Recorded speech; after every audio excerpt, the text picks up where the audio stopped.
Hey everyone, and good to see everybody on our Full Funnel Live new episode.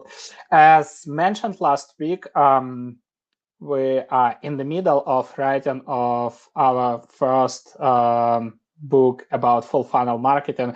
So while working on the book, we thought it would be handy just to share our insights. And anyhow, we're receiving always questions about full funnel marketing and how the full funnel strategy can be used to drive enterprise pipeline. So we decided to document our process, share a few fundamental principles that might be helpful. But before we'll dive in, I see people are joining us. Let me know, guys, in the chat where you're all tuning in from. Again, I'm broadcasting from sunny and almost it feels like it's summer here in Spain. Let me know where you're all joining from in the chat. And while you are typing, again, just to mention, you can ask any questions in the chat or in the Q&A section, and we are going to cover all of them. Plus, thanks a lot to everybody who has submitted the questions before this episode. So I have collected the most relevant and the most interesting questions here. So at the end of this episode, we are going to cover them. Hi, Roda, good to see you. Hello from Austin, good to see you. Let us know, guys, where you're all coming from, and to just maybe to set up our conversation. I don't know if you have attended our How to Survive as B2B CMO in AI Era webinar we hosted maybe 3 weeks ago. During that webinar, we have shared the stats from the State of Full Funnel Marketing Research. We've been interviewing plus minus 180 B2B CMOs. And one of the questions that we were asking them, what are the main challenges you are facing? And the top 3 challenges were 65% told us that the biggest challenge is proving the direct impact of marketing on pipeline and revenue. The second one was around 42%, was lack of close collaboration with sales. And the last one, the top third challenge, was lack of long-term brand programs to create awareness and build trust with the target accounts. 39% shared with us this one. If you look at these 3 challenges, they are all intertwined. We are not running the, let's say, long-term brand campaigns that are not creating awareness inside the target accounts. We don't have enough engagement and intent data that could be used to co-create, let's say, a list of engaged accounts together with sales and then run joint programs. You can call it account-based marketing. It could be even more simpler playbooks that you can run together with sales to activate the engaged accounts. But the entire point is that we don't have enough of that data. And hence, at the end of the day, we end up with debating and having, let's say, internal wars with sales who should get the credit for the opportunity created, right? And obviously, quite often it would be the sales touch. So sales would claim that this is their credit, or quite often there is another argument, especially inside the teams that are working in silos, that we would anyhow close these deals. So marketing is always losing, right, in this game. The entire problem here is that in these companies, there is a huge pressure on revenue creation and pipeline creation. And to prove it, most teams, they are just focusing either on something that is easy to attribute, the old school MQL game, or just focusing on the demand capture, right? Something that might help to drive the pipeline. Now, I just wanted to share all of these challenges with you and avoid further debates because, again, we have hosted the webinar on this topic. The entire point is how to solve this. And as a first solution, I think this was the first, let's say, the napkin version of full funnel marketing framework that I probably created 10 I think even more 10 or 12 years ago, when I just started as a solo consultant way before the company Fullfunnel.io was created. And partially the reason was that the challenges that I shared with you, I was hearing all the time. They were described in different ways, but the point was the same. The eternal problems of marketing and sales misalignment, not being able to attribute marketing's impact or showing marketing impact on pipeline and revenue creation, right?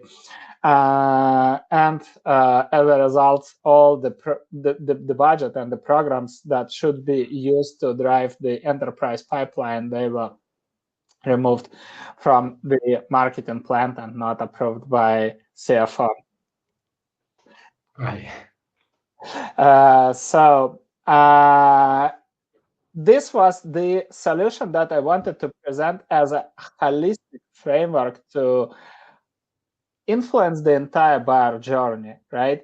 And as you can see, quite often we think about the buyer journey in terms of the CRM stages, right? There is like the first stage when we have the call, and then we have closed one, and that's it. But we all know that the buyer journey starts much earlier. Probably, again, we have shared it with you, and you have seen lots of researchers that buyers shortlist vendors way before the buying journey starts, and then stick to their shortlist, etc. Right? And another point with this framework that we wanted to emphasize and highlight is that the real relationship and the real path to revenue starts after the deal is closed won, right? Because the truth is, lots of companies, they are talking about expansion and churn prevention and saying that expansion is a new revenue, which is true. But in most companies, there are simply no processes to drive this, right? Client success often is a passive function, completely disconnected from sales and marketing, mostly acting as kind of on-demand function. When client have a question, they are welcome to submit the ticket, and this function can help, maybe running some basic onboarding, and that's it. But this function is not actively helping clients to shorten the time to value. This function is not capturing the insights about the buyer journey, and is not capturing the insights about what's happening in these companies that could be transferred to the sales and used for cross-selling and upselling.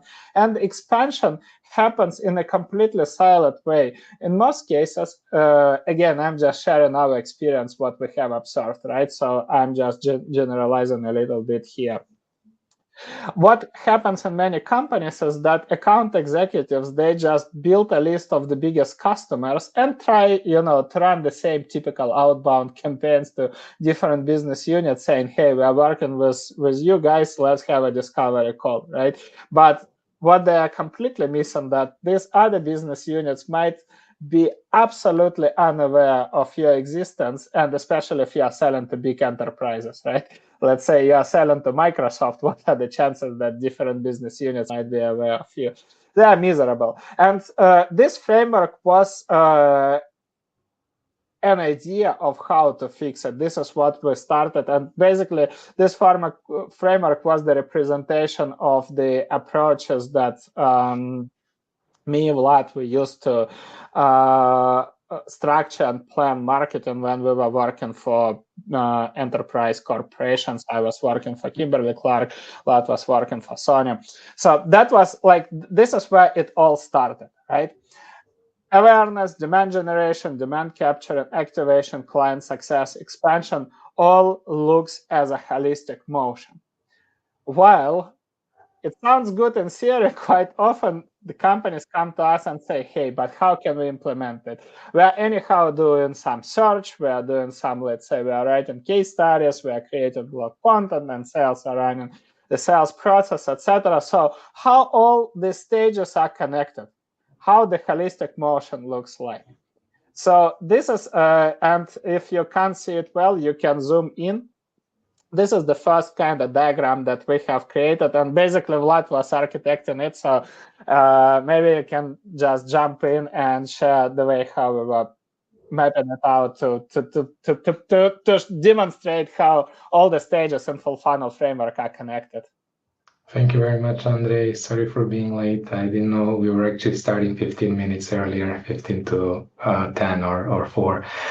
Hello, everybody. So, what I think would like to highlight here is that you kind of see three big parts. You see something on the top, you see something in the middle, and then you see some colorful rectangles at the bottom. So, kind of let's address them one by one. We group at the top brand awareness and demand. Andre mentioned this already. We know that a lot of studies that have been run recently show how the B2B buyers nowadays actually select the vendors before they start the buying process, or in other words, they become aware of those vendors. So when they start the buying process, they actually already start with a short list. And if you're basically, what that means is that if you're only trying to capture the existing demands by, for example, running kind of cold outreach, or just, for example, Google search or other kind of higher intent channel trying to capture, that you're usually too late. The B2B buyers, especially enterprise B2B buyers, might sometimes take you into their consideration set simply because they need to have 3, 5 vendors, whatever their procurement is asking, but they kind of already have their preferred vendors shortlisted. And this is, I think, one of the biggest gaps for a lot of companies is not proactively driving this brand awareness, although there is obviously like a lot of companies are doing a lot of things to create the awareness there. Now, another thing to realize is that because these buyers are not buying when they discover those vendors, it means that we can't just be in our brand awareness, we can't just be communicating about our product, right? So if they're not looking for the product, um, and usually the product solves is situated within some sort of a business process or part of the, let's say, a larger challenge. So let's say I'm selling background checking tools for recruitment managers in large enterprises. Well, the background checking is part of the process of recruitment that I am in charge of, or talent acquisition that I'm in charge of, right? But it is a small part, and it's not something that I think about every day. But I do have top of mind challenges that I'm thinking about. So I think a lot of companies can already benefit from understanding better the top of mind challenges, strategic challenges, and priorities of their target accounts, and driving some of their communication around those broader challenges, and of course creating an association between the kind of the challenges and the problems and how we can improve that. Going back to my example of the background checks, well, background checks are usually something that is not perceived as a most friendly part of, most pleasant part of being hired. So it's kind of, you could start thinking about it as part of the candidate experience, which is kind of a broader topic, candidate experience and having a more frictionless hiring process, for example. Well, that is something that the talent acquisition manager will be caring about, and this is a broader topic we can talk about, and then position our solution as one of the solutions within that challenge. Another point that I wanted to mention here when it comes to brand awareness is that we have kind of like two schools of thought. Like, go on as many channels as you can, and market your product, right? Or kind of double down on whatever, Google, LinkedIn, email, and go there. I think what you see here on the top of this drawing, of this diagram, is that there is different kinds of activities and different kinds of channels there. And I think the key here that I wanted to mention is that it's really like very important to understand where your buyers are hanging out and learning and discovering a product like yours. And it's not just necessarily the usual channels that we use in our marketing mix, but it is usually the part that For example, the so-called dark social. So they might be active on specific communities or following some specific people on LinkedIn, tuning into specific podcasts, etc., etc. So it's important to consider that and understand where your buyers are actually hanging out, so that you, while not buying, that you can reach on them to them on those channels. And just one last point about the top of the funnel. So basically, understanding which are the channels where your target buyers are buying, understanding what their top of mind challenges are, not just as they relate to your product, not just talking about your product in other words, and then having that multi-channel program where you're consistently, creating content and showing up on those channels. And I think also very important for enterprise buyers as well is involving sales. So not just doing it from the marketing perspective, but also involving sales earlier in the process. And that means, for example, let's say we are doing awareness creation by sharing content on LinkedIn, advertising or sharing content on LinkedIn. We can involve sales, sharing via their profiles. They can be also engaging with target buyers on LinkedIn or on target communities. Let's say we are running some events, webinars, podcasts like this one. We can engage in our sales as well to connect to buyers who are registering for these events, pre and post event, etc., etc. So this is kind of the top of the funnel where we're creating awareness. And what happens there is that a lot of companies, like Andrei mentioned, do a bunch of activities on top of the funnel. And when you look at also the quote unquote the bottom of the funnel, where you have the demand and the buyers are maybe reaching out to you or they're booking the calls, a lot of companies have something at the bottom of the funnel, and it's usually a sales process that kind of tries to capture those buyers. But what a lot of companies miss is the link between these two, link between the brand awareness, demand generation, and actually the bottom of the funnel in the middle. And this is where ABM is situated. And the way that you can think about it is that a lot of the programs that we run on top of the funnel to create awareness and start generating the demand are generating engagement signals.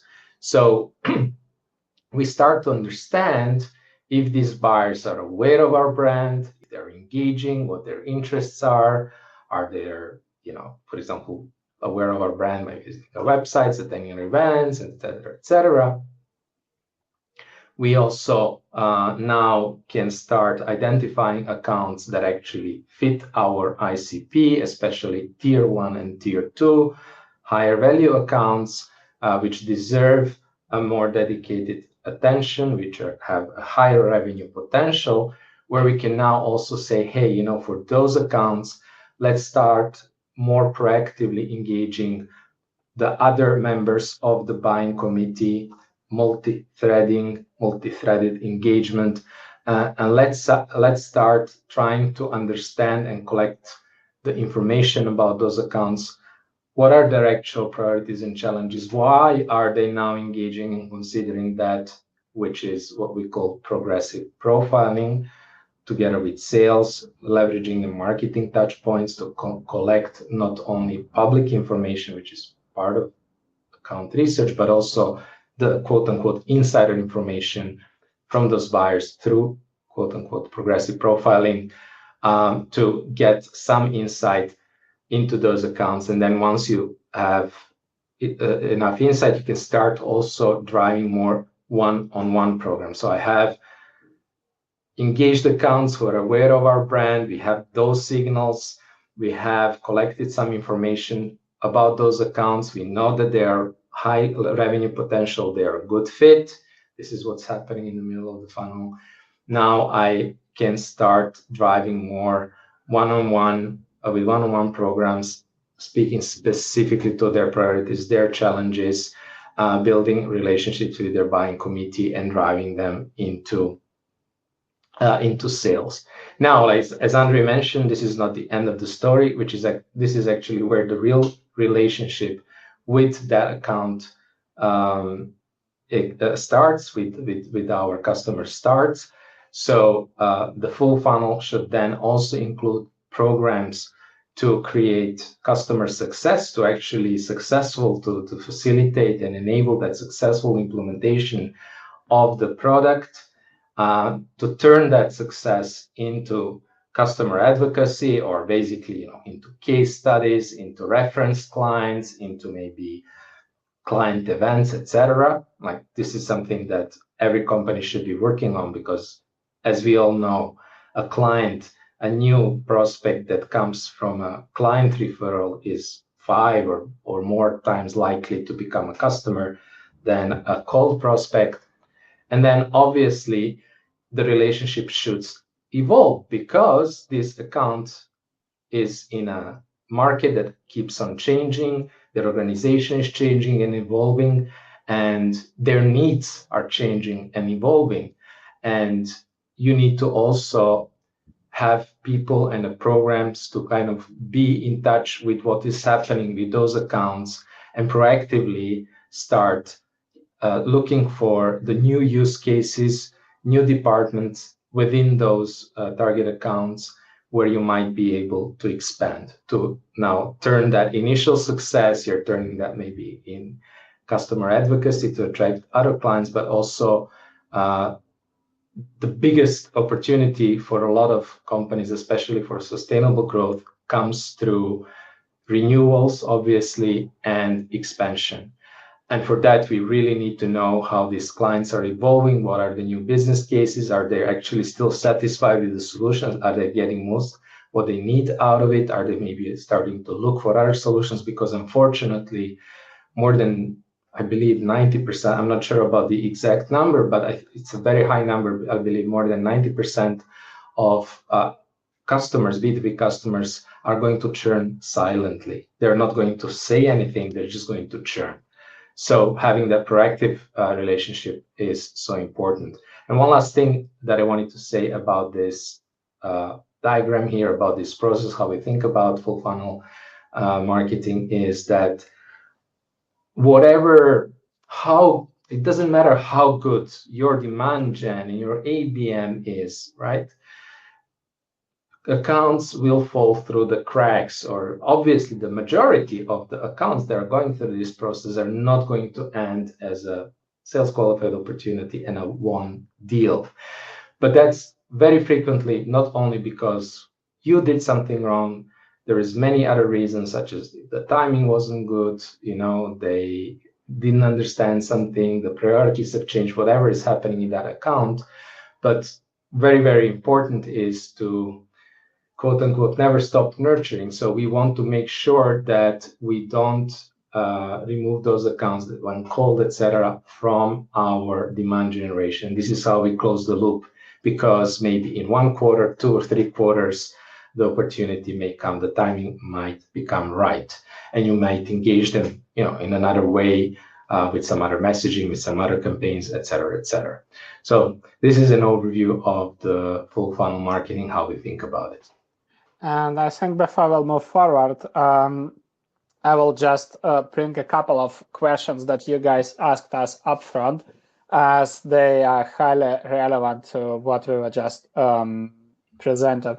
Well, 2 of them are very similar, from Michelle and Rob. Is would you implement the full funnel framework differently for different stages or startups, and what is the main difference? And the same one is it kind of applicable only to big companies, or could be done for, let's say, smaller companies? The entire point is that what we were sharing, this diagram, or even this framework, right? This framework represents marketing and sales activities.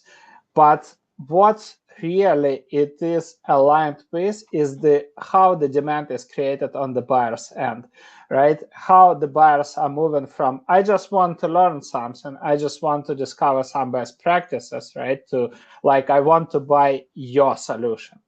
This is the key. And the entire point is that, again, it's never linear. It's never something that we can control.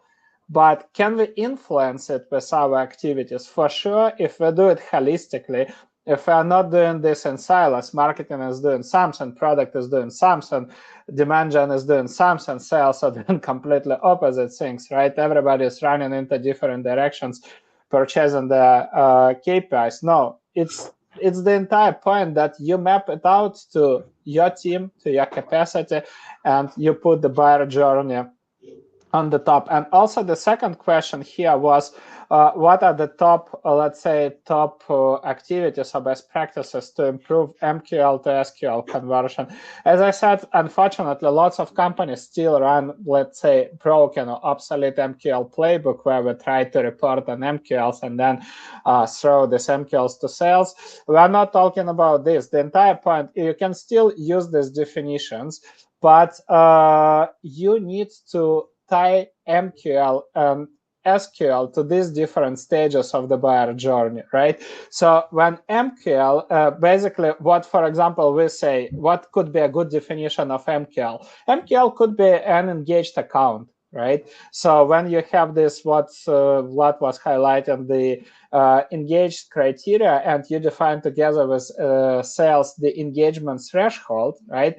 At this stage, it's qualified, obviously. It hits your qualification criteria. It could be called MQL. And from this point, you start the ABM play with sales running specific playbooks, right, to move this account to SQL. And SQL actually is when you have the discovery call and the need is confirmed, right? That could be the best. And the best practice here is doing this holistically, right? That's the key. So without, like, if you, there is no practice, and this is what we try to advocate and explain for years.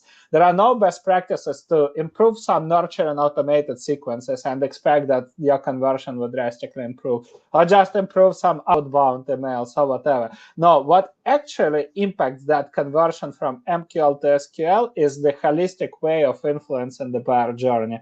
And to answer Hannah's question, are we able to access this chart? For sure, you can just send me or Vlad message on LinkedIn and we'll share it with you. Absolutely no problem. Now, the core question is how to implement it, right? We are not going, just to be honest, today we are not going to dive into a specific timeline, etc., but we want to explain the fundamental principles, right? What you need to have in place to be able to implement the full funnel marketing strategy. And as I said, so we are working, it's already in the middle of the progress. We are working on this full funnel marketing book. So hopefully in 1 month, you guys will be able to pre-order this. And this is where we'll share the timelines, the specific stages, etc. So for now, we want to focus on the fundamental principles. What's actually needed to implement full funnel marketing. For ourselves, we have defined the 6 fundamental principles that we are going to present today. One of them is strong go-to-market fundamentals. The second one is cross-functional collaboration between client-facing teams, marketing, sales, client success, product, etc. Next, influencing the entire buyer journey and putting the buyer journey on the top of your priorities, basically making it as a central, as the core of your marketing strategy. Next one, balancing long-term and short-term programs and balancing always on programs with the experiments, because you still need to innovate, but you can't just innovate all the time. You still need to drive the pipeline. Next, holistically measure marketing and sales performance, not just only by pipeline and revenue, but flipping dashboard, you start with these metrics, but then you do the decomposition of different, like what different metrics you can apply to full funnel stages up to the brand metrics. And lastly, how you can implement it using our POS framework, which stands for Pilot Operationalization Scaling. So these are 6 fundamental principles, and we'll share them one by one. The first one, and we'll just split this presentation between me and Vlad. The first one is having strong go-to-market fundamentals. I, for now, will stop sharing slides and we'll just open the screen sharing so you guys would be able to see this entire scorecard that we have once created with Vlad. And again, if anybody wants to get access to the scorecard, feel free to send us a message and we are going to share it with you. This is the scorecard that we use as an ideation process and also an audit of our go-to-market strategy. And this is what we recommend to do for every go-to-market team. And I mean, obviously, by go-to-market, not only marketing, but again, sales, product, client success, all client-facing functions, right? Think about this scorecard as the full body checkup, because quite often, right, lots of people can say, hey, I'm absolutely healthy. But if you are going to make the whole body checkup, unfortunately, some things could pop up, right? And then you receive specific recommendations. You need to improve this, you need to improve that, you need to focus on this, and this would be your priorities, right? And obviously, as human beings, we can't do multiple things, I mean, for our organs, for our body at the same time, right? You need to prioritize. You can't at the same time, I don't know, builds muscles, improve, I don't know, your health, skin, etc. You need to prioritize, right? But the entire point also, when you are going to improve it, that you need to do it holistically. It's also, for example, if you need to lose weight, it's not about just having a nice diet, but it's also about doing specific sport activities, right? And adjusting your schedule, prioritizing sleep, etc. Multiple factors impacting on the end goal. The same is here. So that's why when we are doing this audit of our go-to-market strategy, we start looking at goals and challenges. What are our goals? What are the challenges we are facing, right? Why these challenges are happening? Are there any new initiatives that our board was considering or presented to us?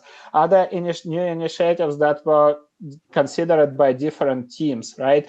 Why? Next, also, it's really important question.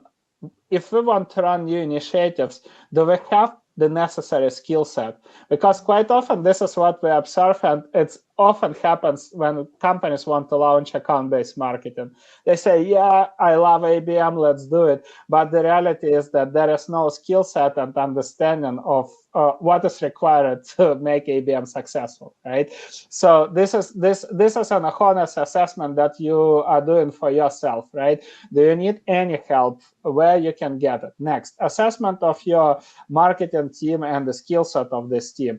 Stack. What is in our stack and who owns that stack? Who owns specific technology and how we are using it? Are we using it to the whole potential? For example, we know many teams are using Zoom Info, and the only usage of that Zoom Info is just finding emails of people, and that's it. So, but it can obviously print you much bigger insights. Or the same for 6sense, for example. We have heard multiple times companies are blaming 6sense for that they are overpaying for it.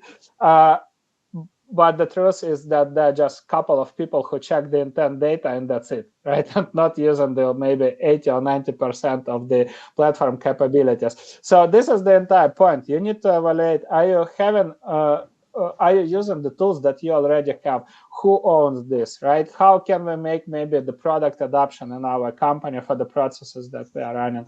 ABM readiness. We mentioned that ABM is a bridge between demand gen and sales activities. So this is basically the playbook that helps to, or the strategy that helps to close the gap between marketing and sales and fix the misalignment, right? But the entire point is, before saying we want to do ABM, you need to do an assessment. Are we ready to do this, right? Thinking about the questions for ABM. Next, going through the go-to-market strategy. What is our business model? What are our ICPs for different products or use cases that we have? Who could be our partners? How the buyer journey looks like for the ICPs that we have prioritized? What are the core segments of these ICPs, right? Our differentiation, how competitors are beating us, right? What they are doing better? Where do we overcome competitors? What is our collaboration with sales from 1 to 5, and how can we ramp it up? Reporting, budgeting, right? How our budgets are formed, attribution, etc. And basically, not just going maybe through the entire scorecard, because I mean, I just explained it enough. What we are doing next, we start thinking about the core processes: awareness and demand generation, content creation, demand capture, and sales and activation, client success, ABM, and two maybe not so obvious points, friction points. Do we have clear pricing? And I know lots of companies would say, yeah, but we can't just show pricings on our website.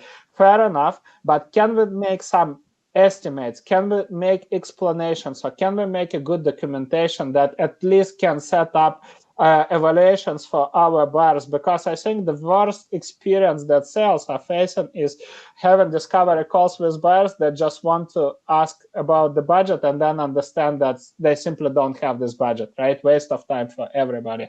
So booking calls and lead routing, it's almost 2026, but still many companies have like the obsolete web forms where you submit it and then you wait until somebody will come to you and book a call with you, right? So this is obviously, this creates tons of friction.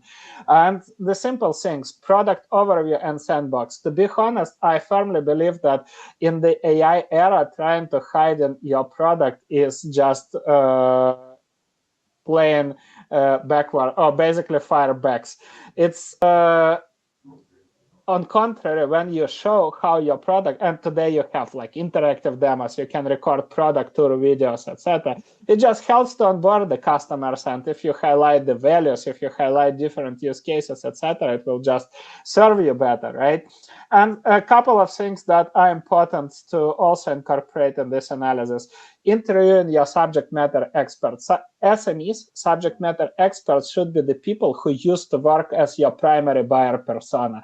This is critical. So with these people, you can discuss who are the power users of our product, why and how they are using it, right? What are their jobs to be done? How frequently they are using it? What are the strengths and weaknesses of our product? How we can play on them? What are our differentiation? And then you can also ask, like, for example, what are the typical technical questions our power users are asking? Because then you can create technical documentation. Especially this is essential if you are selling to IT teams, or IT teams are a part of the buying committee, right? What are the typical business questions? Because this is something that you need to include in your buyer enablement and generally in your content strategy. So I'm seeing your questions about the scorecard and the template. Just send me or Vlad message on LinkedIn and we'll send you a copy, guys. No problem at all.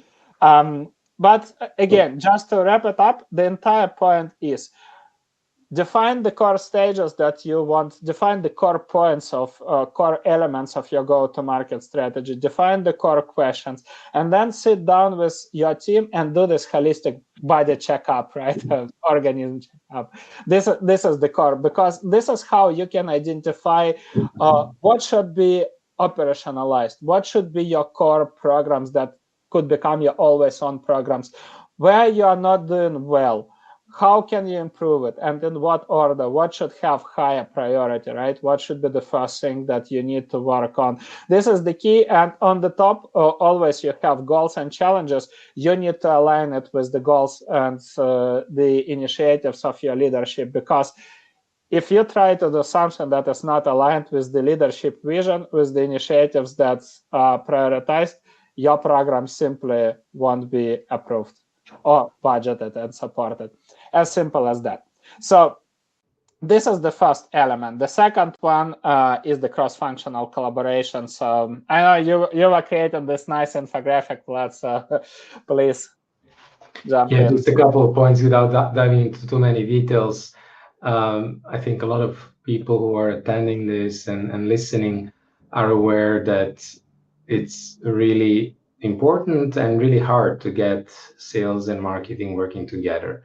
And especially in the way that, or even like with best intentions, the way that organizations allocate or assign KPIs to the different teams is actually a kind of a root cause of that problem. So if we have misaligned KPIs, if marketing is in charge of let's say awareness metrics or MQLs, while sales development, let's say representatives, SDRs, are in charge of booking the meetings and hitting some activity numbers, while the account executives are in charge of booking net new pipeline, while CS, the customer success, is in charge of expansions, preventing churn or renewals, then you have a very misaligned organization. It's really difficult to get them aligned. And I think there's a couple of things, because like there's also things that are within your control and the things that are not within your control. So we can talk all day here about the ideal picture, but I wanted to just drop two kind of practical things to consider. And the first one is that even if you look at the marketing team, often you have marketing misalignment. You might have, separate, especially larger organizations, a separate content from demand generation. Demand generation usually in charge of running demand capture ads, usually content producing, maybe SEO content, maybe some sort of white papers or whatever kind of quote unquote thought leadership content, and a lot of product related content. Then you have your SDRs, etc. Now, even just within the marketing team, we have seen a lot of times you try to implement a program that is more focused on a specific ICP, ideal customer profile, on specific type of accounts, which means creating content for that. Well, oh no, you have to get into the queue of the corporate content team, which has completely other priorities, other KPIs related maybe to traffic, the number of white papers they produce, and SEO articles and whatnot. And it's almost impossible to collaborate. One simple thing that we did with one of the teams when we were trying to address that was just making very explicit, just creating basically one spreadsheet, a calendar, from month to month, and making explicit all the different activities that these different teams are planning to do. So the field team is running some events, and the demand gen is running this campaign promoting the new product launch, I don't know, which is what the product marketing is driving, and content is doing that. And then try to at least connect some of those dots. Okay, we plan to produce some content, and product marketing wants to put this new, let's say, product feature, a product launch. So we need to talk more about that. And sales is focused on the enterprise customers. Okay, what are the things that we can do to align those activities? Can we at least plan maybe those events to be on the same topic as the content, as the product marketing, et cetera, already trying to connect those dots is going to help. But the other practical suggestion that we will come back to and dive a little bit more detail is through cross-functional collaboration. Because honestly, if you are trying to go after a specific high-value ideal customer profile, the kind of high-fit, high-value customers and accounts, it's really difficult to do that in any silo, because you want to influence their complete buyer journey from top to bottom. And if your buyer journey is influenced by different teams, some content at the top and some demand gen in the middle, and then sales doing their own thing, they're all working on a different messaging, different content, different types of customers. It's extremely difficult to basically implement a process that is going to influence the complete buyer journey of those target accounts. There will be a lot of misalignment. Okay, but how do you solve that? As I said, we'll dive more into that, but what we like to do is to define a kind of a minimal viable team, cross-functional team, even if it's not going to be a real team, formed, but kind of a pilot team where we Oh, excuse me, somebody's trying to call me. Let me take care of that. Even if we, we define a pilot and we speak more about it, scope down on maybe one vertical, one segment, and we pick one person for the key departments, one person from sales, one person from marketing, one person from content, and we enable them to work on the same targets, on the same ICP for a period of a quarter or two. You're probably going to see, and you do this properly, you're probably going to see wins that then you can present to the organization and show them, hey, see what we can, that we can get much better results when we work together, when we are aligned. We have done this pilot, we can show that, hey, this is working much better. Now, thanks to the marketing awareness, targeting the same customers, sales is able to get better response rates. When we have response rates and we book the meetings, these meetings are now with better target accounts. These accounts seem to be more sales ready, they close better, etc., etc., etc. Once we close an ICP account, we know that also customer success is happy because they know that this is a good fit and we can actually create value for them. They can become a long-term customer. Everything is kind of fixed and you can create that alignment. I know this is one of the most difficult points to solve. It requires a lot of change management.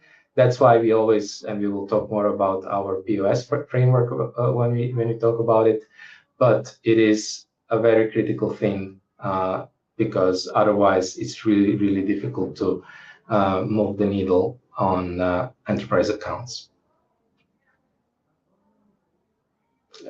You're muted. Yeah, sorry, I was muted. I wanted to say before we'll move forward, quite often we hear or receive the question where we can learn about full funnel marketing. And so with Vlad, again, maybe just sharing a little bit behind the scenes, we are designing what we want to call the Netflix for B2B marketers. This is the definition one of our Full Funnel Academy students once gave to us. But jokes aside, what we are working on is redesigning our Full Funnel Academy. I will drop the link in the chat. And this is where we built the holistic educational portal for B2B marketers for different roles, CMOs, heads of marketing, demand gen, ABM marketers, basically given access to all our courses and playbooks, account-based marketing, demand generation, go-to-market strategy, etc., and all the future updates. So if this is something that you are looking to learn about, that would be a good, let's say, place to dive deeper into the topic. Now, moving forward to the third component, we already spoke about this, so I will just very briefly explain a couple of things about influencing the entire buyer journey, right? So on the left side, you see the full funnel framework. Then in the middle, what you can see is the buying process, right? How the buying journey and what are the critical stages of the buyer journey could be. This is something that you need to define together again as the cross-functional team. And what could be actually very helpful, we highly recommend you guys at least once run a small experiment, take 1, 2, 3 recent deals, and then visualize the entire buyer journey. We have heard multiple times that teams tell us, oh yeah, for sure, we mapped out the buyer journey. And then when we look at it, it's kind of Figma file or Miro board. And then we see, the kind of sticky notes with the buyer journey, which is linear. And we assume that it looks like this, but we all know that it's never a linear process. So what is our recommendation? We highly recommend to do 3 things. First, run customer research, run interviews with the champions and maybe with the power users, so with the buying committee group that was involved in the purchasing decision, and try to understand the buying process, the key touch points, etc., and how the internal process looked like, because this is something that is absolutely invisible to all of us, and it's crucial to understand, right? What were the main interactions, how they were thinking about buying our brand, to whom they compared us, why they selected us, what were the key questions and discussions happening internally, etc. Next, try to capture all the digital touch points. If you have end-to-end analytics like hockey stack or trim data, then you're in a lucky position. But if you don't have it, no worries. Try to capture all the touch points from your marketing automation systems, webinars, CRM, calendars, etc., and see what were the main interactions at touch points. And based on this, then try to visualize the journey, right? Try to highlight these main interactions and touch points and map it out to different full funnel stages. Because when you'll finish this, what you can do is actually map out a buyer journey for a specific and concrete ICP. One thing, though, is that for different ICPs, the journey would be completely different, right? Never try to create a universal one. That's essential.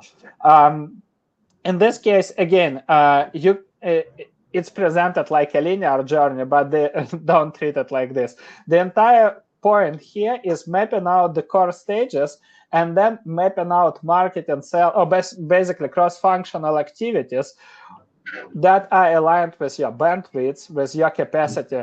We don't need to kind of wear pink colored glasses and say, hey, we can do a bunch of things. No way, just do what is realistically possible to be done to influence the entire buyer journey, and then start mapping out this cross-functional let's say functions to run and execute all of these activities. This would be critical.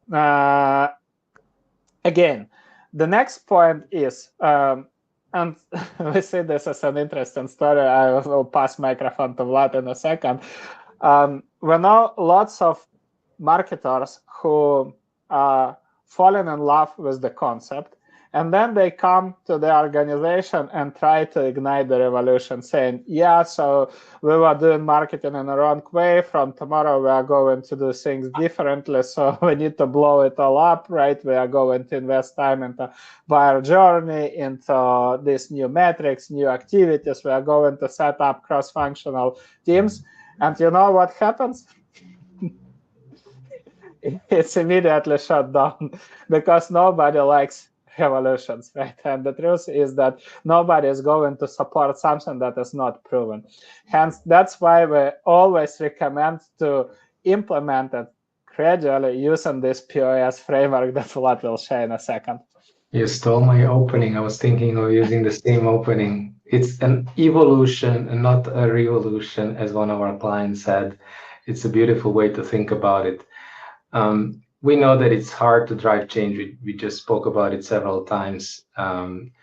Very hard to change your whole organization. The ideas would get shut down. And so what you want to do instead, you want to, first of all, reduce the ask, right? So you're not asking to revolutionize and change your complete way of working, because while you are changing, there would be no pipeline, there would be nothing happening, and it's a very, very, very risky move for you, for your career, and the organization itself, and they will very, very likely not accept it. The framework that we use for that is to basically propose a pilot, smaller ask. And what is a pilot? A pilot is not just doing a small experiment. It's actually a very structured approach where you say, hey, you know what? We want to run this properly. We want to implement a full funnel approach. We want to definitely address our ICP customers, our best value customers. We want to prove to the organization that A, we can proactively go after our best fit customers. B, that when we work together and implement this new way of working, we can turn more of those potential customers, more of those target accounts into actual pipeline, right? And therefore, C, we can get better results, because we all know it's not about in B2B, enterprise B2B with high deal sizes where you're going after very large organizations. It's not about volume as much about quality of those customers. So if I can now close several of those enterprise customers, I'm probably on the long run, I'm going to more drastically improve our revenue metrics and our growth than if I'm just doing a kind of a more volume approach. Okay, so this is kind of the principles. How does it work in practice? Well, first of all, you decide how are we going to scope this down, and we usually say, you know what, one goal. Do you want to start with a net new because that's the highest priority for the organization? The sales is complaining that there is lack of awareness in target accounts. There is zero new pipeline being generated. The inbound pipeline is unpredictable, and we are not really getting the ICP accounts through inbound. The outbound is not working anymore as it used to work. We definitely need a solution for the net new accounts, for the new pipeline, net new pipeline. Well, okay, then this is our goal. Or maybe the goal is expansion. Look, we worked the last few years, we closed these big accounts, and we know that there is a much, much higher potential with those accounts. Well, then the goal for that might be expansion. Second, who is going to be in that team? We said you can start with a small team as like one marketer, one salesperson, one person from content, and a supporting role of an SME, subject matter expert. And you actually don't want to have a large pilot team. The larger the team, the more chances for this is to fail. It sounds a little bit counterintuitive, but it's true in practice because you're going to be doing things that are different, especially for sales. The more salespeople you involve, the more chance of them actually disengaging and not doing their part is higher, because they are, unfortunately, in the majority of organizations, they are incentivized short term. For you to make this program work, you need to make sure that they're also working on future pipeline, right? And because of this misalignment and asking them to do something new, right? The chances that whenever the pressure rises, things happen, they are going to be actually turning away and focusing on what they always did, what they know from the past works. You know, people are like that. When they have a need for safety, they go back to what they were always doing.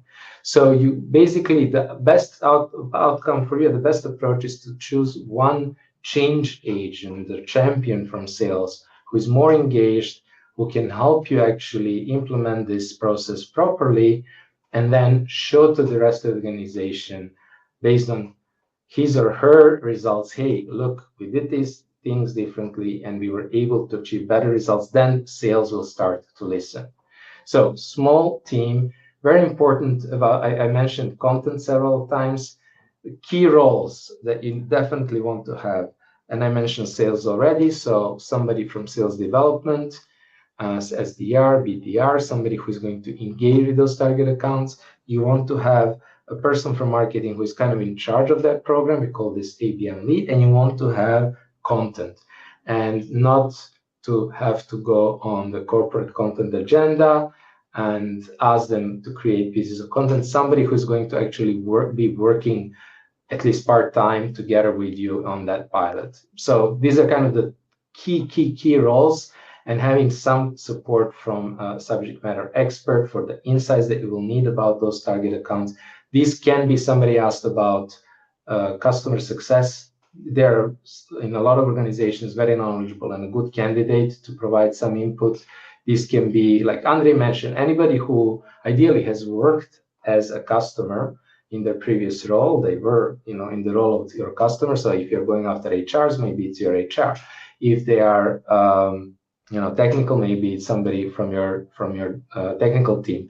But very frequently you will have either like sales engineers, solutions engineers. They are really good candidates, and you might have, like I said, CS.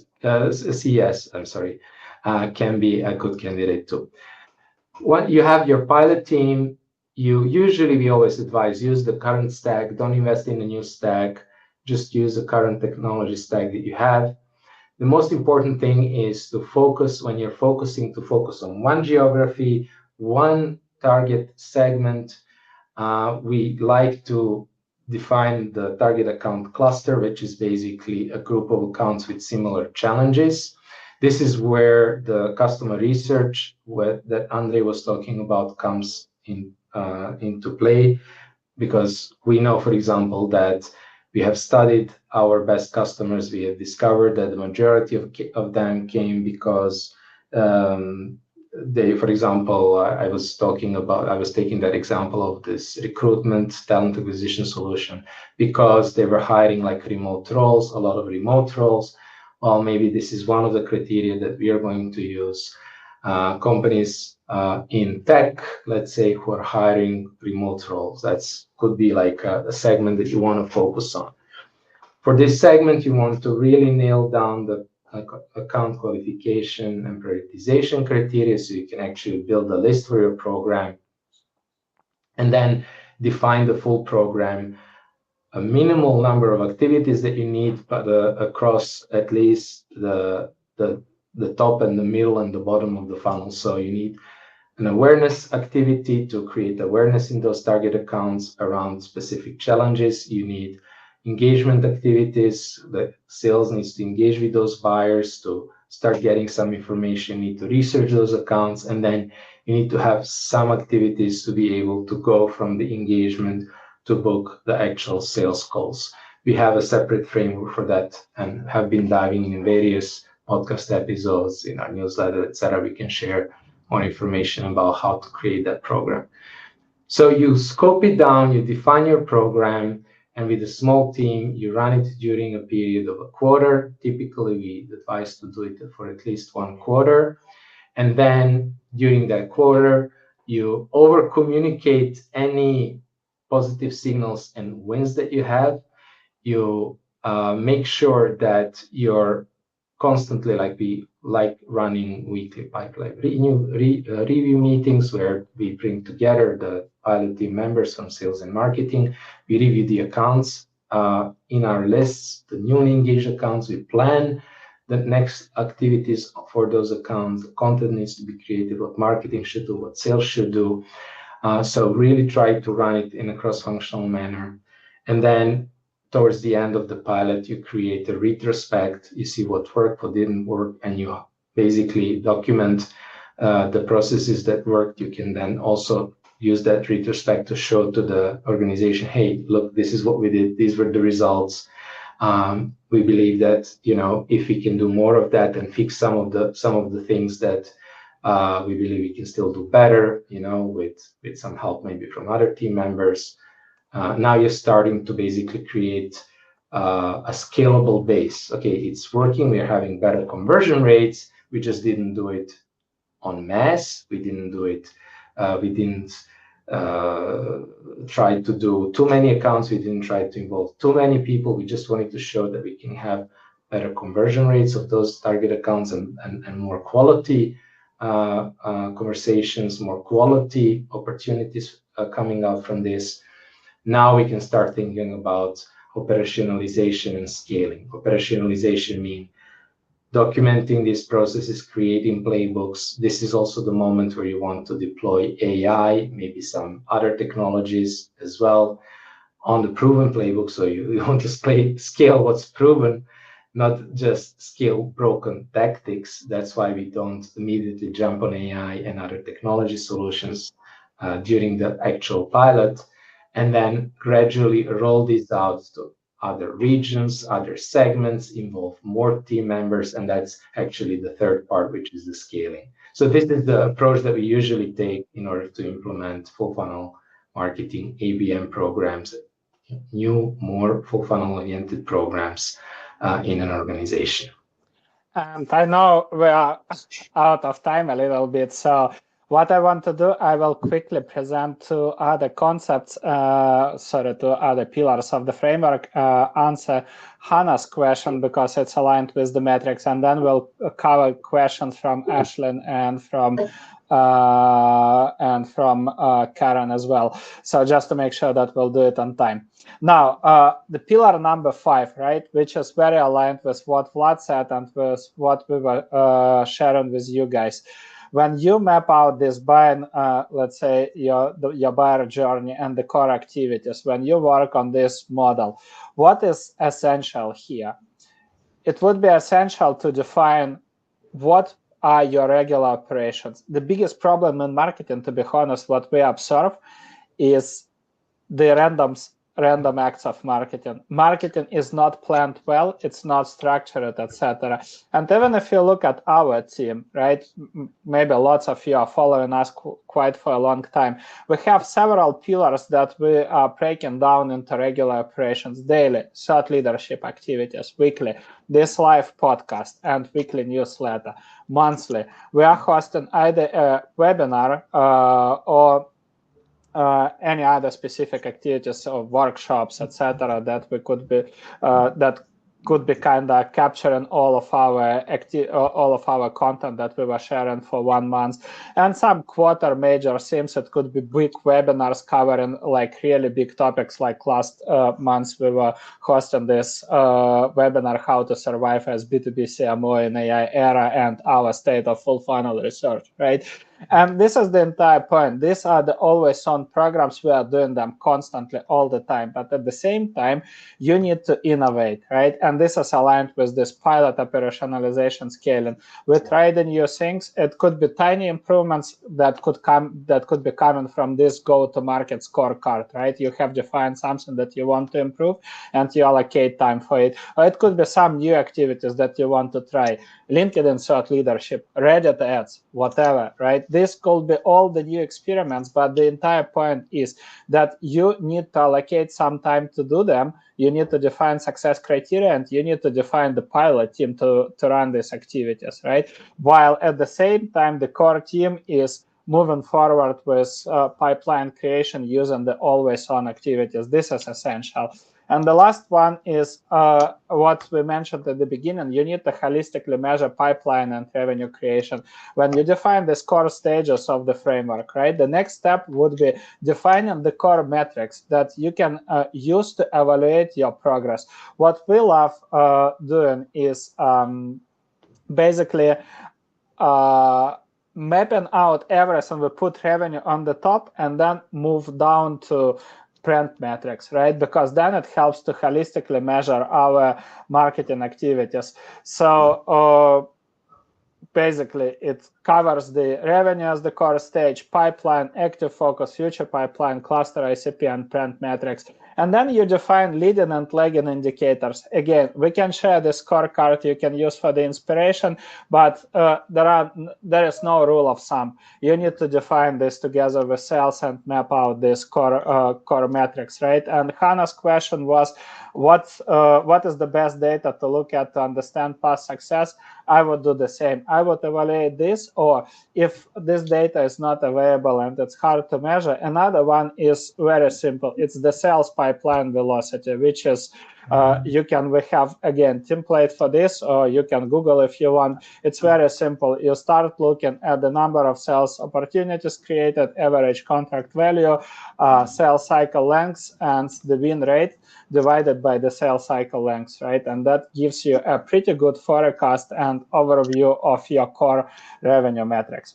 So this is the key. We have just a couple of questions to wrap it up, so maybe let's do it very quickly. One, I will answer this one from Karen. Can you talk more about the tech stack you need to measure success across all of these touch points? To be honest, if you want to have a simple solution, you can purchase tools like Hockey Stack or Trim Data.